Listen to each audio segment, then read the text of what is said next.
아직도 내신이 어려워? 내신은 역시 더국어 논술학원입니다. 안녕. 안녕하세요. 인사. 곱순 인사. 안녕하세요. konnichiwa, sensei. Hello, teacher. 안녕하세요, 선생님. 안녕. 자, 우리 오늘 테스트 보면서 시작하기로 했었죠. 조선의 중앙통치기고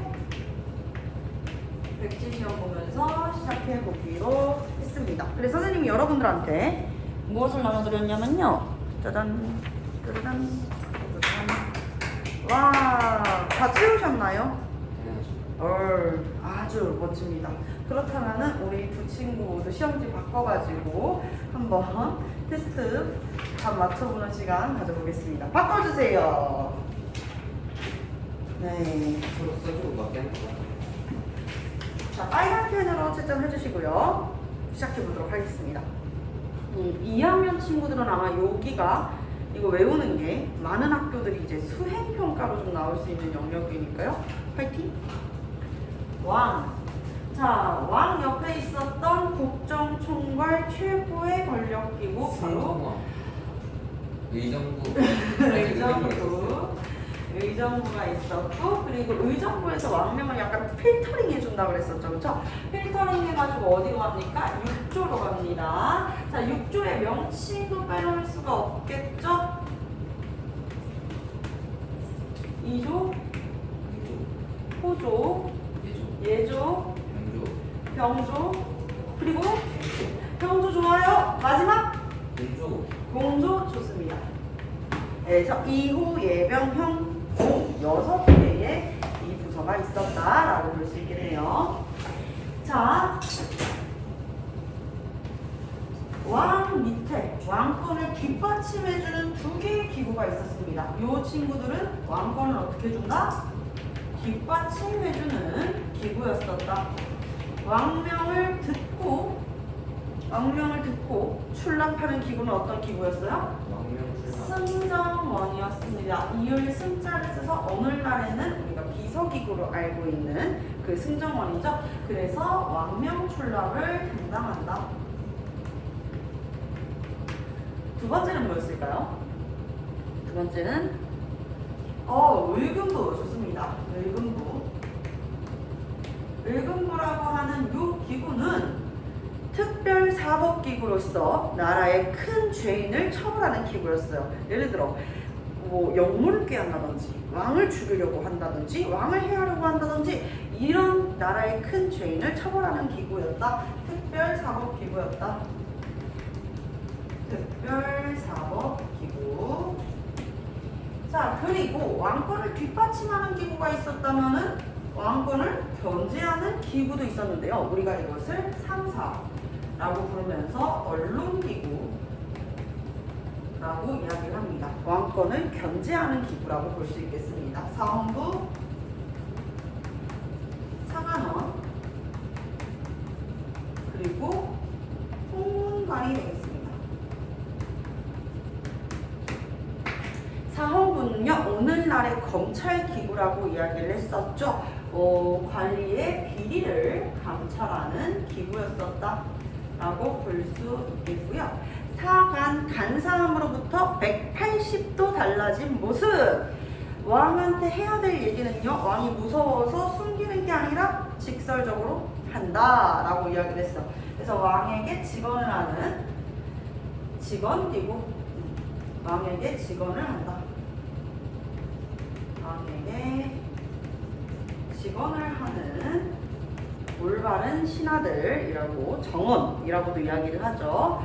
자, 그리고 홍문관이네요. 홍문관은 누가 설치한?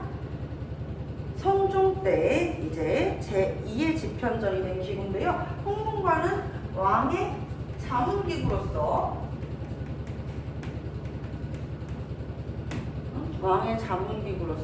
무엇을 하기도 했었다?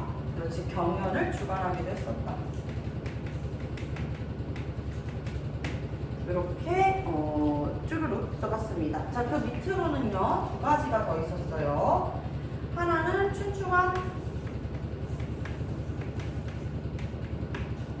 또 하나는 뭐였어요? 수추가 있었고 또 하나는 그렇죠. 이 조선의 수도가 어디입니까? 한양이었죠. 한양에 치안을 방기하는 한성부까지 해가지고 이렇게 두 가지가 있겠습니다. 춘추관은요 역사서를 편찬하고 보관하는 기구였고, 그리고 한성부는 한양, 바로 이 수도, 한양의 수도의 치안을 담당하는 기구였었다. 이렇게까지 이야기를 했었습니다. 자, 의정부는요 무슨 기구? 국정 총괄기구로 삼정승이 있는데요. 삼정승이 누구예요? 영의정, 그리고 좌의정, 그리고 우의정. 이렇게 삼정승이 있었었던 기구였다. 6조 볼게요. 이호해병 현공 잘 적어주셨는데요. 자, 2조 뭐 하는 기구였어요? 무엇을 담당한다? 안녕하세요. 무엇을 담당하는 거야? 인사를 담당한다. 그래서 관리 능력 있는 신하 인재를 등용하고 채용하는데, 그리고 관리까지 하는 역할이 바로 2조의 역할이었었다라고 이야기를 했었고요. 자, 호조는요 나라의 재정 그리고 회계 등을 담당했었던 기구라고 이해해 볼 수가 있겠습니다. 자, 그리고 예조는 뭐 하는 기구였어요? 예의를 갖추다. 누구한테? 그렇지, 다른 나라 사신한테, 왕한테 예의를 갖추는 건 당연한 거고요. 그렇죠? 그래서 다른 나라 사신한테 예의를 갖추는 거. 왜? 그 나라의 왕을 대신하여 온 사람이잖아요. 그렇기 때문에 이것은 외교 담당이라고 이해를 해볼 수가 있겠습니다. 자, 그리고 병조는 뭐예요? 병사에서 군사를 담당하고, 형조는요 형법 즉 사법기구입니다. 공조는요 토목과 건축을 담당하는 기구였었다. 이렇게까지 해서요. 커트라인은 딱 2개입니다. 아시겠죠? 커트라인 2개. 이렇게 써주시면 되겠고요. 우리는 본 진도로, 정규 진도로 같이 한번 이어가지고 나가보도록 하겠습니다. 지금부터는요. 조선의 중앙통치기구 했잖아요. 이번에는 조선의 지방 행정제도에 대해서 이해를 해볼게요. 시험지는 서로한테 돌려드리겠습니다. 맞은 개수 써가지고 돌려주세요. 자, 지방행정제도 같이 한번 볼게요. 조선은 전국을 몇 도로 나눴을까요? 그렇지, 8도로 나누었습니다. 뭐 경기도, 경상도, 전라도, 황해도, 평안도, 함경도, 그쵸? 그래서 전국을 8도로 나누었었는데, 8도 아래에 이 지방을 어떻게 나누냐? 부, 목, 군, 현으로 나누었었다는 거야. 자, 여기에서 시험 문제 되게 잘 나오는 포인트가 있죠. 전국을 8도로 나누고 거기에다가 이제 지방 단위를 부목, 군현을 두었었다 해가지고 5부가 있었고, 목은 이제 20목, 군과 현은요 많이 있었습니다. 82군, 그리고 현은 175현. 전국의 단위를 쪼개 놓은 것이죠. 뭐 경기도라 그래서 다 같은 경기도가 아니라 수원시가 있고 고양시가 있고 다양하게 뭐 안산시 이렇게 있는 것처럼 나누어 놓은 것이고요. 그리고 그 아래에 수원시가 다 수원시가 아니잖아요. 발달구 아니면은 영통구 아니면 건선구 이렇게 나누어 놓은 것처럼 지방을 쪼개서 나누어 놓은 거야. 이렇게 하면 뭐 하기가 좋겠어? 관리를 파견해가지고 지방을 통솔하기가, 관리하기가, 그리고 세금 가지고 오기가 더 좋겠죠. 그쵸? 자, 그래서 전국을 이렇게 8도로 나누었었다. 그리고 그 밑에는 이제 면, 리, 통, 1, 2가 5통이었어요. 그래서 면, 리, 통으로 또 나누기도 했었습니다. 자, 여기까지가 이제 중요한 포인트. 그리고 요 고려의 지방 행정 제도는 무엇과 비교하는 문제가 많이 나오냐? 조선과 고려의 모습을 비교하는 문제가 되게 많이 나올 거예요. 아시겠죠? 조선과 고려를 비교하는 문제가 여러 가지 나올 것이다 라는 거. 일단 고려는 지방에 무엇이 있었냐면요, 특수 행정구역이라는 게 있었어요. 특별행정구역. 특별행정구역 세 가지를 뭐라 그랬죠? 향, 구고, 부고, 소, 그렇죠. 소라고 하는 특별행정구역이 있었었다. 여기에서 향, 부국은요 거의 이제 농사, 소는 이제 특산물 이렇게 볼 수 있었어요. 수공업, 특산물 등. 자, 그래서 향, 부국, 소라고 하는 특별행정구역이 있었지만 참여를 받아서 말이 특별하다는 것이 좋은 거 아니었었죠. 세금을 더 걷거나 아니면은 여기에 살고 있는 예를 들어서 부국민들, 향민, 소민들 같은 경우에는 이주에 제약이 있었었다라는 이야기를 했습니다. 그런데 조선시대에서는요, 이런 특별행정구역이 있어요, 없어요? 없어진다라는 게 이제 시험 문제 잘 나오는 포인트니까 잘 짚어주세요. 아시겠죠? 자, 조선시대에는 특별행정구역 이런 거 없어요. 다 어떻게 해버렸어요? 일반 군현으로 승격했습니다. 그래서 조선시대는 무엇이 없다? 고려시대에 있었던 특별행정구역이 없었다라는 거 기억해 주시면 되겠습니다. 자, 그리고 봐봐요. 임기 1년 360일이었었던 팔도를 담당하는 관리 누구였을까? 세 글자로 관찰사라고 합니다. 그래서 관찰사를 파견했었다. 팔도에 관찰사를 파견했습니다. 그리고 군현에는 누구를 파견했을까요? 관찰사는 팔도에 파견된 거고요. 그렇죠? 예를 들어 경기도지사 약간 이런 느낌이죠. 그렇죠? 경기도지사. 그러면 그 밑에 있는 뭐 수원시장 이런 사람들도 있잖아요. 그렇죠? 아니 경기도 안에 얼마나 많은 시들이 있는데 그 시마다 이 시를 담당하는 사람이 있을 거 아니야? 그런 사람들을 뭐라고 불러요? 수령이라고 불렀어요. 소위 사도라고 부르는 사람들이었죠. 그렇죠? 수령을 파견하였었다라고 볼 수 있겠습니다. 수령의 임기는요 약 5년 정도 되었었고요. 그래서 이 수령은 뭐 행정적인 업무뿐만 아니라 이 군사권, 그 지역의 군사권까지 가지고 있었던 사실상의 실권자, 왕의 대리인의 역할을 했었던 사람입니다. 아시겠죠? 그래서 행정, 사법. 그래서 우리 왜 춘향전에 보면은 사또가 어떻게 해요? 변사또가 춘향이는데 수청을 들라라고 얘기하니까 뭐라고 얘기해? 저는 이미 치아비가 있는 몸 수청을 들지 않겠습니다. 뭐라? 내 인연을 당장 오게 가더라 해가지고 키스고 춘향이가 흑흑흑 하잖아. 그렇게 할 수 있었던 건 뭐야? 수령이가 무슨 권한이 있기 때문? 그렇지, 사법의 권한이 있었기 때문이다. 그리고 군사권까지 장악할 수 있었습니다. 그런데 조선시대에는 예로부터 상피제라는 게 있었어요. 상피제, 상호기하는 제도 이렇게 이해를 해볼 수가 있는데, 내가 강원도에서 나고 자랐거든 얘들아. 그래서 강원도에서 나고 자란 이 유진이라는 사람은 강원도에 연고가 있을 거 아니야. 강원도라는 지역을 되게 잘 알겠죠, 그죠? 그러니까 나를 수령으로 파견해도 강원도에만 보내는 거야. 무슨 뜻인지 이해됐죠? 그 지역에 대한 연출이 있을 테니까요. 그래서 전혀 모르는 지역으로, 먼 지역으로 보내버립니다. 강원도라. 넌 경상도로 가라. 이렇게 상호 피하는 제도, 이해관계를 좀 없애는 거죠. 그러면 사실 나는 경상도 처음인데? 이럴 수 있잖아.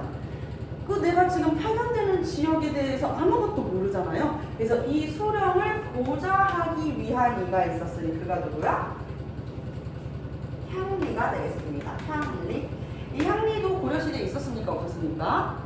있었습니다. 고려시대의 향리는 권한이 굉장히 높았는데 조선시대의 향리는 약간 예의사도 약간 이런 모습으로 많이 보여지고 있죠. 수령은 향리를 오히려 약간 어떻게 하냐, 감독합니다. 실무를 맡기고 감독을 하고, 그리고 향리는 수령을 어떻게 해? 보좌하게 되는 것이죠. 보좌하게 된다. 이렇게 감독하고 보좌하는 관계. 향리도 막 이방, 후방, 예방, 병방, 형방, 공방 해가지고 행정실무를 볼 수 있는 부서들이 다 있었습니다. 육방에서 이제 소속되어 있었다.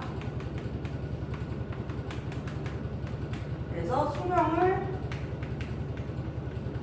보좌하는 역할을 했었던 사람이에요. 자, 또 여기 이 지역에서는 문대간댁이 아주 잘 나갑니다.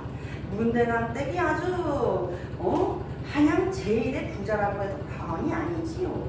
그러니 문대간댁에는 세금을 3배 물리는 게 어떻겠습니까?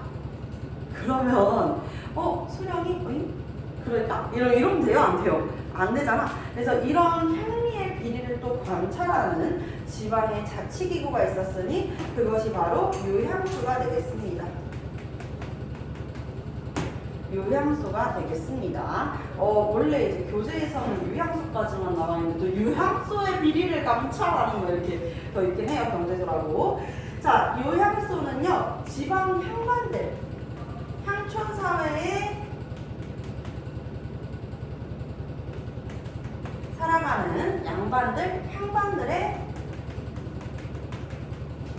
자치기구. 그래서 수령을 보좌하며 향리를 감찰하기도 하였습니다. 여기까지 이 강의 내용 끝. 빠르게 정리를 해보았어요. 자, 뒤에 있는 문제 지금 10개 빠르게 한번 풀어보겠습니다. 빠르게 1분 드릴게요.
풀으셨나요?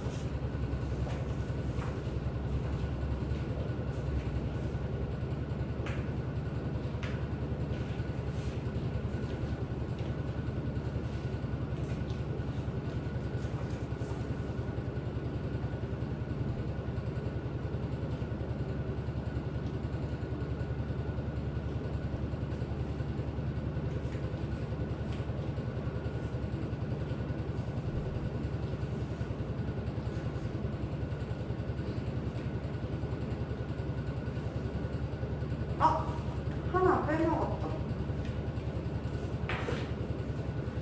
조선 최고의 국립교육기구 성균관.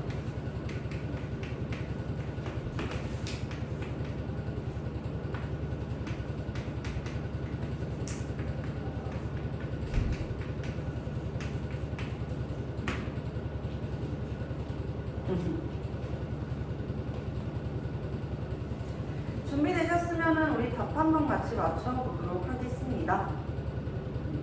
1번부터 볼게요. 조선은 제3들이 합의하여 국정을 총괄하는 의정부를 두었다. 누구들? 여기 나와 있는 재상들이 누구야? 영의정, 우의정, 좌의정. 삼정승이죠. 그쵸? 의정부 정답입니다. 5. 2번. 6조 중에서 나라의 인사는 누가 담당했다? 2조에서 담당했다. 정답이죠. 5. 3번. 의급부는 국왕의 비서기관으로 왕명 출납을 담당하였다. 국왕의 비서기구로서 이을 승자를 쓰는 이 기구는 뭐예요? 의금부가 아닌 승정원입니다. 때문에 X가 되겠네요. X. 4번. 승정원은 왕의 정책자문과 경연을 담당하였다. 왕의 정책자문기구이자 경연을 담당했었던 기구는 어디예요? 바로 홍문관이었습니다. 때문에 승정원이 아니죠. 승정원은 왕명 출납을 담당했었던 기구. X가 되겠네요. 5번. 한성부는 수도 한양의 행정과 치안을 담당하였다. 한양의 수도, 방비, 치안을 담당했었던 기구 한성부 맞습니다. 5 볼 수 있겠네요. 5. 자, 6번부터는 빈칸 채우기 문제네요. 관리의 비행을 감찰하고 풍속을 교정한 것은 상사 중에서도 어느 부서였어요? 오늘날의 검찰기구 바로 사헌부가 되겠습니다. 사헌부. 7번 볼게요. 조선의 최고 국립교육기관으로 유교교육을 담당한 것은 어디다? 성균관이 되겠습니다. 성균관. 자, 그러면 이번에는 8번. 고려시대의 향부곡소는 일반 무엇으로 승격되었다? 일반 군현으로 승격되었다. 이렇게 볼 수 있겠고요. 자, 8번. 수령을 보좌하고 향리를 감찰한 향촌자치기구는 무엇이다? 유향소가 되는 것이다. 유향소. 자, 그 다음 마지막 10번. 수령을 관리하고 감독하기 위해 각 도가 몇 개? 8도에 파견되었었더니 누구다? 관찰사다. 이렇게 해가지고 10개의 문제를 맞춰보았습니다. 다음 페이지로 넘겨서 우리는 3강 조선의 군사, 교통, 관리, 교육제도 같이 한번 이어서 보도록 할게요. 쪽파리를 잡은 줄 알았는데 못 잡았군요. 자, 그럼 군사제도 같이 한번 볼게요. 조선의 군사제도는 우리가 이미 1학기 때 통일신라, 고려 등 여러 나라의 이제 제도, 역사는 선생님이 뭐라 그랬어? 인사제라고 이야기했죠. 인물, 사건, 제도. 그 중에서도 여러분들이 제일 어려워하는 게 뭐예요? 제도죠, 제도. 그쵸? 그래서 이 제도에서 특히나 이 군사제도를 해보면은 여러분들 원활하게 조금씩 이 조선 후기랑 맞물려가지고 이해를 해보실 수가 있을 것입니다. 준비되면 이야기하세요. 아시겠죠? 자, 그러면 군사제도 같이 시작해 볼게요. 근역의 의무는요, 16세 이상부터 60세 이하의 남성. 근데 그냥 남성이 아니야. 지금 준비가 되셨다고요? 몇 문제인가요? 25문제요. 칠라인은 몇 개인가요? 커트라인은 5개가 되겠습니다. 난이도 앞으로 5개가 최대한 몇 개인가요? 파이팅입니다. 자, 60세 이상부터 60세 이하의 무슨 남성? 양인 남성들은 무조건 군대를 가야 되는데 선생님, 양인이 뭐예요? 조선시대는 법제적으로 양천제입니다. 법으로 정해져 있는 제도로서는 양천제인데 쉽게 양인과 천민으로 나누어 볼 수 있겠어요. 천민은 이제 소위 노비, 관노 등, 산노비 등은 천민에 속하게 되면서 하나의 인격체로서의 대우를 받지는 않았고요. 거의 이제 사유재산으로 취급이 되었습니다. 노비. 양인은 양반, 중인, 상민 등이 이제 양인 안에 해당이 되는 것이고요. 그래서 요렇게 이제 이어져 가지고 우리가 사신분제라고도 이야기를 하기도 해요. 조선시대에는 그래서 4개의 신분이 있었다. 사신분제다. 이렇게도 이야기를 하지만 법제적으로는 양인과 천민으로만 갈라놓았고요.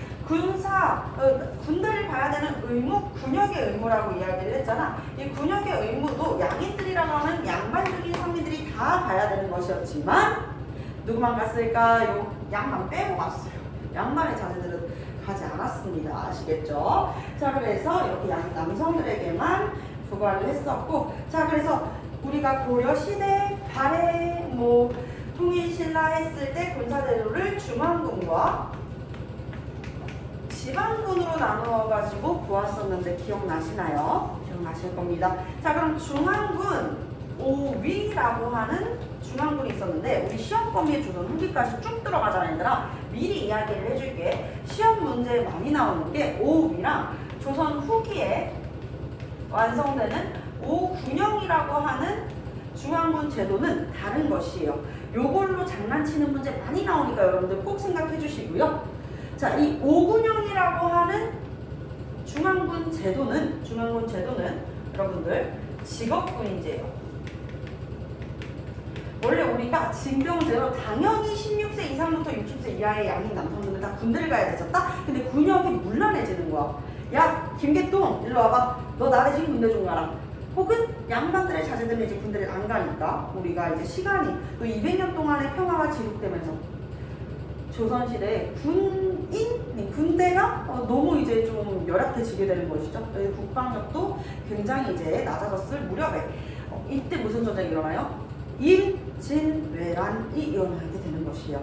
그때 우리가 정신을 차리지, 이대로는 안 되겠다. 나라의 이 군대를 양성시켜야겠다 라고 생각을 하게 되면서 모병제, 직업군인제를 만들게 된다. 이 5군영은요, 훈련도감, 어영청, 총융청, 수호청, 금이영이라고 하는 강력한 이 군대를 두게 되는 것입니다. 그래서 5군영과 오히려 헷갈려서는 안 된다. 자, 그리고 지방군은요, 육군이 있고, 그러니까 육군이라고 하면 병마사죠. 말을 타고 다니는 병마사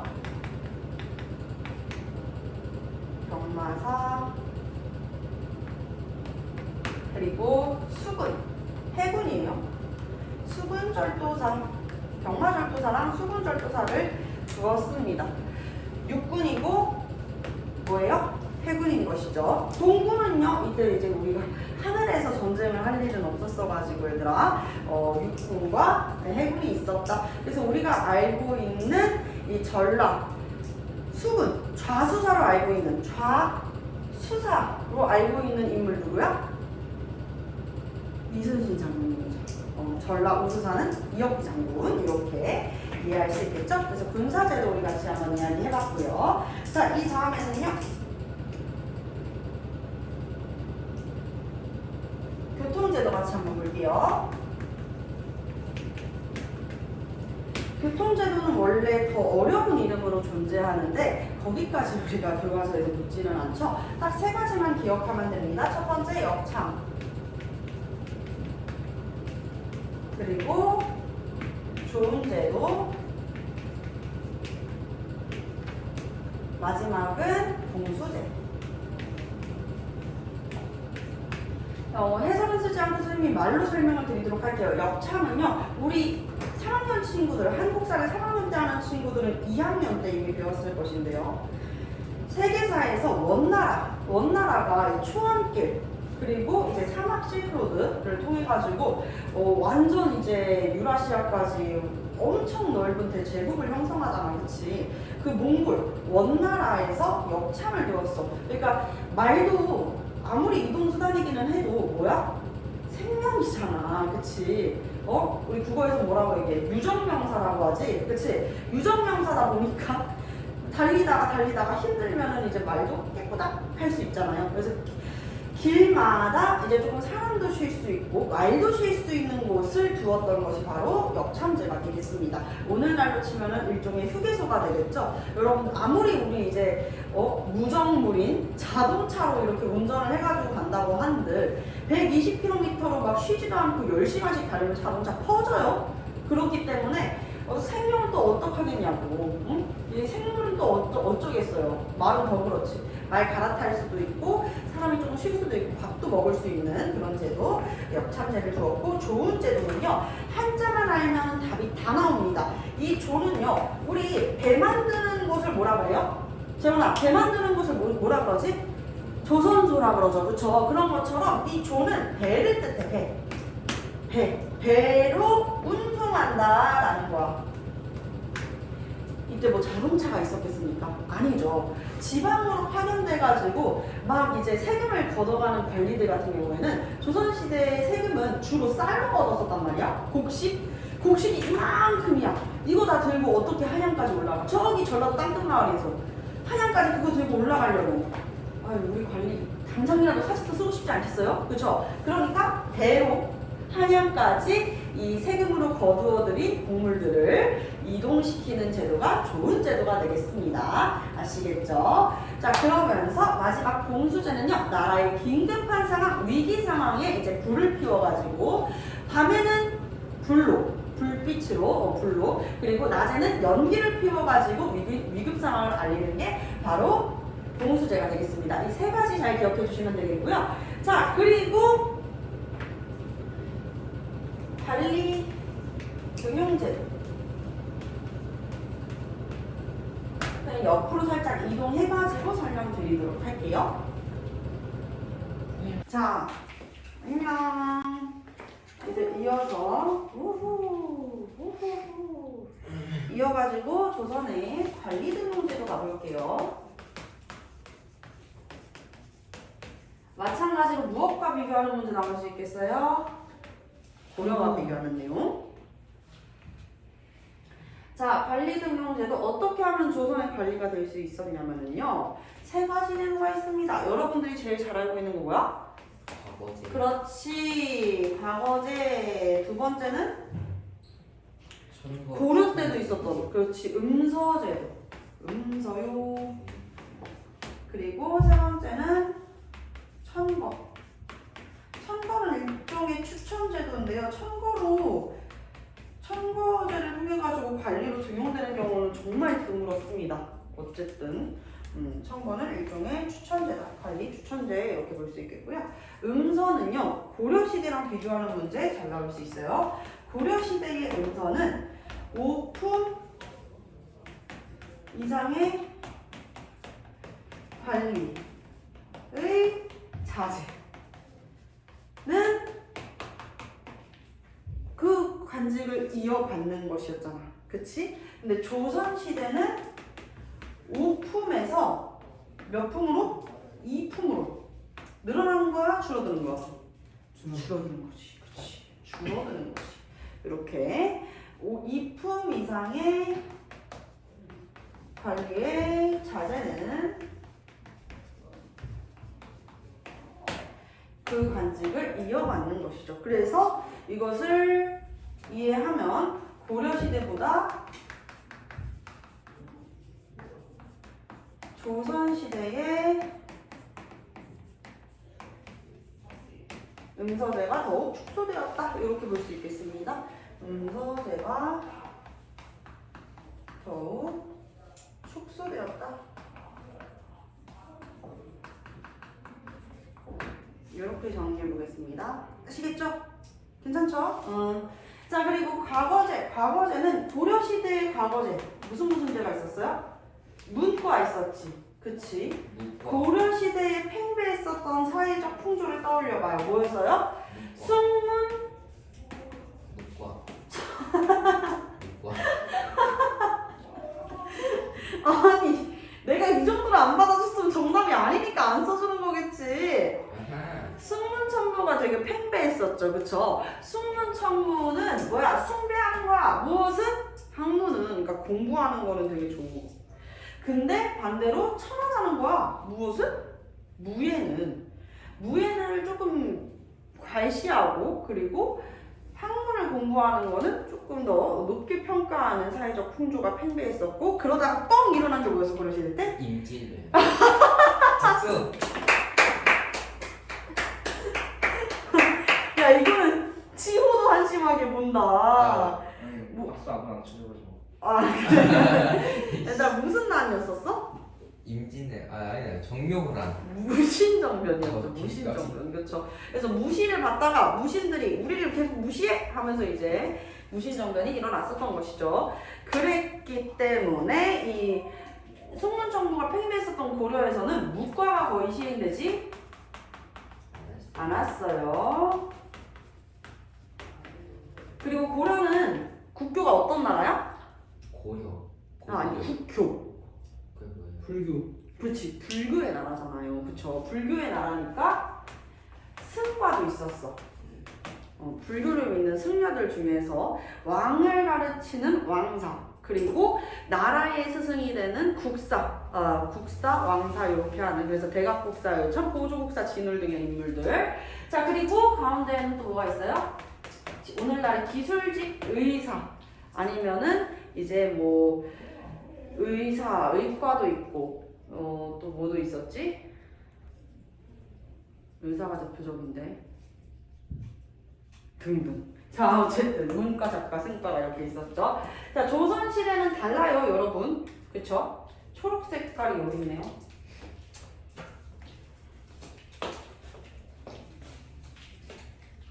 자, 조선시대에서는요, 문과 시행됩니까? 네. 네, 문과 시행되고요. 작가 시행됩니까? 네. 조선은 불교의 나라가 아닙니다. 그쵸? 잠시만요. 아니기 때문에 승과는 시행되지 않고요. 지금 불법이었어요. 불법은 아닌데 나라에서 특히 조선 전기에서는 되게 많이 견제를 했어요. 근데 유일하게 우리 조선에서 딱 한 번 나라가 불교틱해졌던 때가 있었는데 그때가 언제였었냐면 세조 때. 세조. 네. 왜냐면 세조가 어린 자신의 조카였었던 단종을 추출하고 왕이 올랐잖아요. 야광명을. 그것을 우리가 맞아, 야광명월. 자, 근데 이렇게 써먹네요. 근데 이제 단종을 죽이고 왕이 올랐기 때문에 이게 유교적 윤리에서는 이해가 잘 안 되잖아. 그래서 그때 나라가 살짝 좀 불교틱해진 부분이 있었습니다. 아주 좋은 질문, 좋아요. 자, 그리고 문과는 거의 시행되지 않았어. 언제 때? 고려 때. 근데 조선시대 때는 시행이 된다. 요런 차이점을 조금 이해해 줄 필요가 있다는 것이죠. 자, 그리고 과거제는 몇 년에 한 번씩일까? 1년에 3년에 한 번이었고요. 이 외에도 가끔씩 이제 왕이 특별 시험을 이렇게 주관하기도 했었습니다. 아시겠지요? 자, 그리고 누가 무엇을 응시했냐 이런 것들도 이제 문제에 나올 수가 있는데 문과는 주로 양반의 자식들. 잠시만요. 네, 괜찮으세요? 네. 주로 양반의 자제들이 응시를 했고요. 생원, 진사과에 합격을 한 다음에 어디에도 합격을 해야 돼? 문과에도 합격을 해야지 이제 벼슬직에 오를 수가 있었습니다. 생원, 진사과 그리고 문과에 올리면 이제 문관으로 임명이 되는 거예요. 여기에도 합격이 되면 문관으로 임명이 되는 것이죠. 생원, 진사과를 우리가 이제 속과라고도 불렀어요. 문과가 이제 대과가 되는 거겠지. 자, 잡과는요 기술직. 기술직. 그래서 여러 가지가 있었는데요. 주로 중인들이 응시를 했고요. 역과라던가 아니면은 이제 법률에 대한 율과 그리고 의과, 율과, 의술, 의과. 조선시대에는 천문에도 이제 관심이 있다 보니까 음과 양이라고 그러죠. 그래서 음양과도 있었다. 천문에 관련한 과 뭐라고요? 네, 음양과도 있었다. 자, 무과는요, 나라의 무신이죠. 그죠? 시험이 되게 어려웠었다고 전해지고 있습니다. 자, 그래서 무과는요, 양반의 자제뿐만 아니라, 양반의 자제들도 응시를 했고, 향리나 상민도 응시가 가능했다. 이렇게 보겠습니다. 아시겠지요? 오케이. 자, 잡과는 주로 누가 응시? 중인이. 문과는 양반 자제. 문과는 스펙트럼이 좀 넓었습니다. 양반의 자제, 향리, 상민들도 응시가 가능했다. 여기까지. 자, 그리고 조선시대의 교육제도도 같이 한번 볼게요. 교육제도까지만 하고 우리 세계사 친구들, 재시험 본 친구들 선생님이 답 한번 체크해 드릴게요. 교육제도는요. 초등교육, 중등교육, 고등교육 이렇게 있다고 보면 돼, 얘들아. 알겠죠? 자, 그리고 조선은 어떤 나라야? 성리학적 유교윤리를 굉장히 중시했었던 나라로 무슨 교육을 했겠다? 유교 교육을 했겠다라는 거 이해를 해주시면 되고 초등, 교육, 중등교육, 고등교육이 있어요. 선생님 성균관은 그러면은 대학 교육인가요? 성균관이 대학으로 있었던 것은 아닙니다. 같이 볼게요. 자, 초등교육은요. 각 지역의 서당에서 이루어집니다. 하늘, 천, 땅지, 건물, 땅지거든요. 따지로 알겠네. 땅지. 그럼 또 이거 건물, 건물, 누를 황. 자, 어쨌든 이렇게 이제 그 서당에 가면은 가운데 이제 훈장님 앉아 계시고 우리 애기들 이렇게 앉아가지고 매질 새초리처럼 이렇게 맞아본 적이 있나요? 네. 자, 이렇게 그런 서당의 모습을 볼 수 있고요. 그리고 중등 교육기관은요. 나라의 수도에도 있었고 중앙에도 있었고 우리 지역마다도 있었습니다. 그게 조금씩 달라요. 한양에 있었던 중등 교육기관은 뭐라 그랬게요? 한양대. 한양대학교가 왜 나와요? 사부학당. 오케이. 자, 그리고 지방에 있었던 중등 교육기관은 오구. 향교가 되겠습니다. 오케이. 향교가 되겠습니다. 자, 그리고 고등교육기관이 어디야? 성균관. 그렇지, 성균관이 되는 것이다. 오케이? 자, 성균관인데 성균관 아무나 가서 공부할 수 있었을까요? 없었을까요? 없습니다. 적어도 세문 진사과에 합격을 해야지 성균관에서 공부할 수 있는 자격이 부여되는 것입니다. 아시겠지요? 자, 선생님 그러면 기술직이 되기 위한 교육은 어디에서 받나요? 기술교육 어디에서 받을까 진짜로? 마이스터. 마이스터고가 있으면 너무 좋겠는데요. 마이스터 고등학교가 없습니다. 그래서 이거는 각 지방의 각 관청에서 교육을 했었다. 여기까지입니다. 우리 3강에 있는 문제 화라락 뚝딱 풀어보겠습니다. 네, 유튜브 구독했어요. 고마워.